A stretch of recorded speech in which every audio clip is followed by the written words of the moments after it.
Hey watch lovers, Brad from Brent Miller, and today I have for us the first Omega Constellation 34mm model that I think we've had in stock. And be honest with you, I haven't given them a lot of time or haven't really looked at them online myself. And so when I saw it in the case, I thought obviously it was something I needed to share. So we have our traditional Constellation case here. I did measure this straight across above the crown and came up with, sorry that wasn't down, the claws here, and came up with 34.5 millimeters.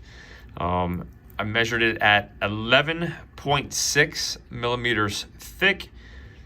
36.7 was from the edge of the case to the edge of the case, so 36.7 millimeters. However, I also measured from the widest point of the bracelet, even though it's further down there on this integrated bracelet.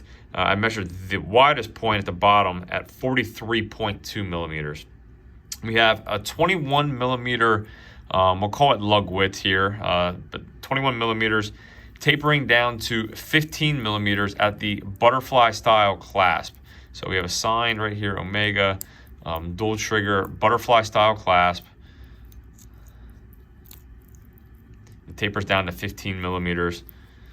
We have an exhibition case back here showing the Omega movement. This is the 8802 movement with the small seconds, 55-hour power reserve. We have a non-screw down crown, however, is signed. Omega logo there. 50 meters of water resistance, and this model is considered the peacock blue dial color with diamond hour markers. And the diamond hour markers are set in a white gold surrounding to hold them in place.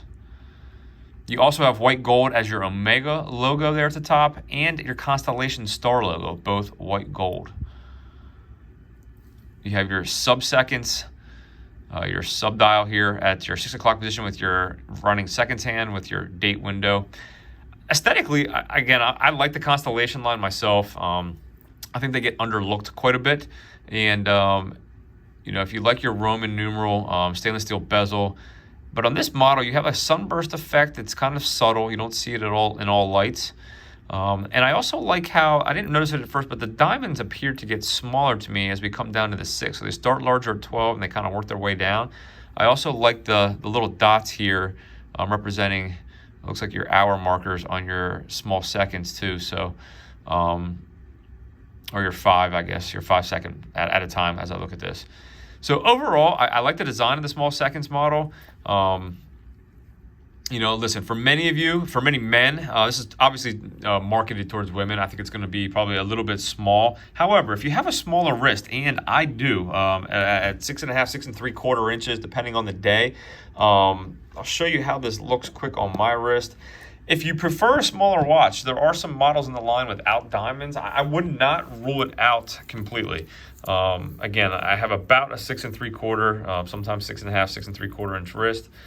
And if you like a smaller watch, you know, obviously there are many out there.